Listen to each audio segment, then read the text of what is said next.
Assalamualaikum warahmatullahi wabarakatuh. Hai teman-teman, perkenalkan, nama saya Sahari dari Pendidikan Biologi Fakultas Keguruan dan Ilmu Pendidikan Universitas Muhammadiyah Maumere. Di sini, saya akan menjelaskan tentang materi flora normal.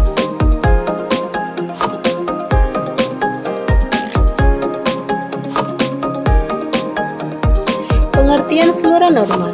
Flora normal adalah kumpulan mikroorganisme termasuk bakteri, jamur, dan virus yang secara alami hidup di dalam tubuh manusia tanpa menyebabkan penyakit.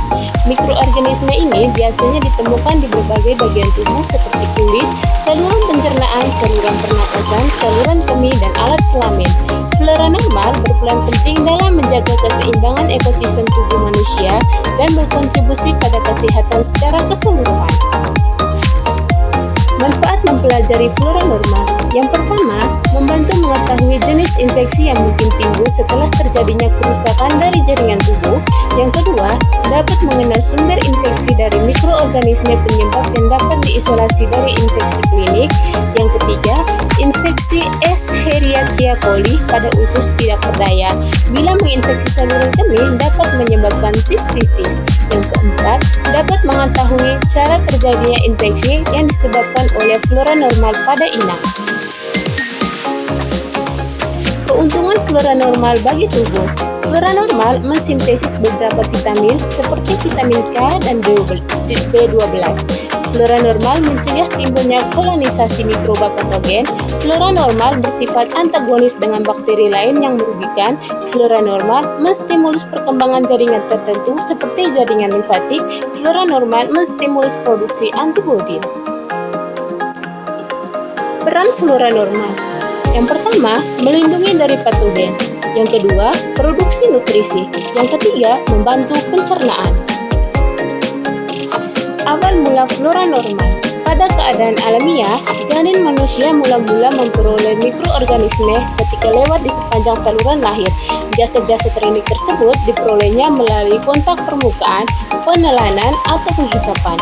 Mikroba-mikroba ini segera disertai oleh mikroba-mikroba lain dari banyak sumber yang langsung berada di sekeliling bayi yang baru lahir tersebut. Mikroorganisme yang menemukan lingkungan yang sesuai pada permukaan luar atau dalam tubuh dengan cepat berkembang biak dan menetap. Jadi, di dalam waktu beberapa jam setelah lahir, bayi memperoleh flora mikroba yang akan menjadi mikrobiota yang asli. Penyebaran flora normal. Yang pertama, kulit. Kulit memiliki sifat sebagai pertahanan yang sangat efektif terhadap infeksi. Bakteri tidak dapat menembus kulit utuh yang telanjang tanpa pelindung. Flora normal pada kulit dapat diklasifikasikan menjadi dua, yaitu flora residen dan flora transient. Flora normal pada hidung. Bakteri yang paling sering Staphylococcus aureus dan epidermis. Paling ujung pangkal hidung dijumpai Branhamella catarrhalis dan Haemophilus influenzae. Kuman yang menetap di hidung dan mungkin perineum adalah Staphylococcus. Flora normal pada telinga. Anaerobic lipophilic, yaitu kuman berada dalam kelenjar lemak, contoh Onibacterium anse. Telinga bagian tengah dan telinga bagian dalam biasanya steril. Flora normal pada mulut. Meskipun sebagai flora normal dalam keadaan tertentu, bakteri-bakteri tersebut bisa berubah menjadi patogen karena adanya faktor predisposisi, yaitu kebersihan rongga mulut.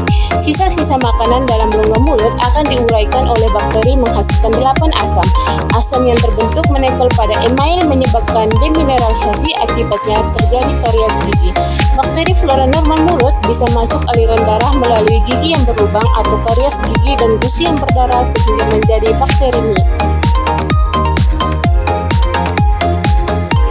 Kedua, mata. Pada mata, flora normal terutama terdiri dari bakteri seperti Staphylococcus epidermidis, Corynebacterium, dan kadang Propionibacterium anse yang ada di konjungtiva dan permukaan mata, membantu menjaga keseimbangan mikroba dan melawan patogen.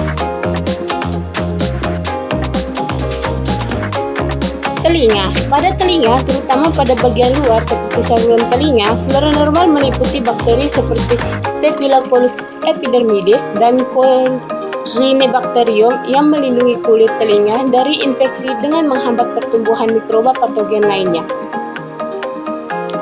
Orofaring dihuni sejumlah besar bakteri Staphylococcus aureus dan Staphylococcus epidermidis dan juga difteroid.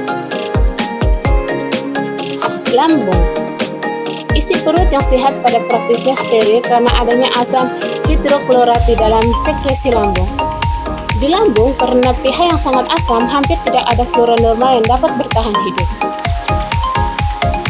Saluran kemih dan kelamin. Bakteri pada umumnya dijumpai pada uretra atau saluran dari kandung kemih di keluar. Bagian bawah baik pada pria maupun wanita, penghuni utama vagina dewasa adalah Lactobacillus yang toleran terhadap asam.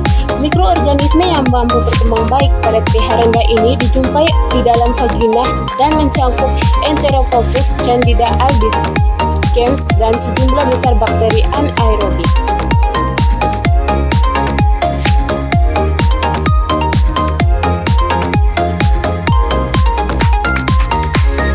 Jalan masuk flora normal ke dalam tubuh. Yang pertama, saluran pernapasan. Yang kedua, saluran pencernaan.